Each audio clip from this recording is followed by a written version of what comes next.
នៅពេលដែលខ្ញុំចេញពីផ្ទះគ្រួសារខ្ញុំមានពាក្យប្រមាណម៉ាត់ដែលធ្វើឲ្យខ្ញុំមានកម្លាំងចិត្តខំប្រឹងតស៊ូទៅមុខជានិច្ច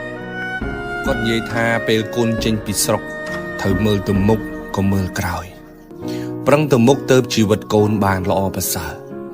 ពេលកូនចេញពីស្រុកកុំស្ដាយគេអាករកុំស្ដាយស្រែចម្ការកុំស្ដាយដីធ្លីដែលពួកគាត់មានបើកូននៅតែសម្លឹងទ្របទាំងអស់នឹងកូនទៅមុខអត់បានឆ្ងាយទេកុំទៅរកលុយបដើនឹកឃើញថ្ងៃណាមួយមកលក់ទ្រព្យសម្បត្តិទាំងអស់នឹងធ្វើមានវិញអានឹងកូនគិតខុសហើយគាត់និយាយថាកូនចេញពីស្រុកទៅហើយកូនទៅតែប្រឹងលើខ្លួនឯងប្រឹងដោយសមត្ថភាពខ្លួនឯងកសាងភាពមានបានដោយខ្លួនឯងបើកូនចេះកសាងខ្លួនឲ្យមានបានដោយខ្លួនឯងអានឹងទើបកូនខ្លាំងទៅថ្ងៃមុខគាត់និយាយថាបើមានពេលកូនត្រូវតែរៀនម៉ែឪមិនដឹងថារៀនទៅវាបានធ្វើស្អីទេតែដឹងតែត្រឹមថាបើមិនរៀនទេគឺប្រហែលម៉ែប្រហែលឪនឹងឯងគាត់ប្រាប់ខ្ញុំថាកូនត្រូវតែរៀនឲ្យបានច្រើនទៅ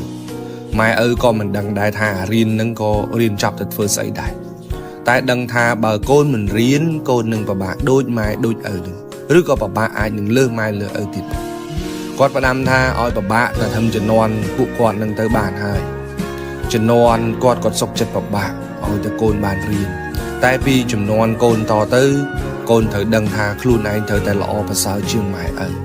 បើកូនមិនខិតខំទេកូនមិនត្រឹមតែលំបាកដោយពុកម៉ែទេកូនឯងថែមទាំងបង្កើតនូវជីវភាពក្រខ្សត់មួយចំនួនទៀតទៅឲ្យកូនរបស់យើងបន្តទៀតអញ្ចឹងត្រូវតែរៀនដើម្បីបានចំណេះឲ្យខ្ពង់ខ្ពស់ជាងពុកជាងម៉ែនៅពេលបច្ចុប្បន្នកូននឹងក្លាយជាបង្គោលរបស់គ្រួសារកូននឹងក្លាយជាម្លប់របស់បងប្អូនកូននឹងក្លាយជាផ្លូវសម្រាប់អ្នកក្រោយបន្តទៀតគ្រួសារជាកម្លាំងចិត្តធំណាស់សម្រាប់ជីវិតយើងគ្រប់គ្នាពរជ័យពីគ្រួសារគឺជាពរជ័យដែលគ្មានថ្ងៃសាបសូន្យទេយកគ្រួសារជាកម្លាំងចិត្តយកគ្រួសារគឺជាចំហេះផ្លូវចិត្តឲ្យអ្នកខំប្រឹងបន្តទៅមុខឥតឈប់ពេលហត់នឿយត្រូវចាំថាមានមនុស្សមួយក្រុមចាំផ្ទះដៃអបអរសាទរអ្នកគ្រប់ពេលវេលាទាំងអស់អ្នកនោះគឺគ្រួសាររបស់យើង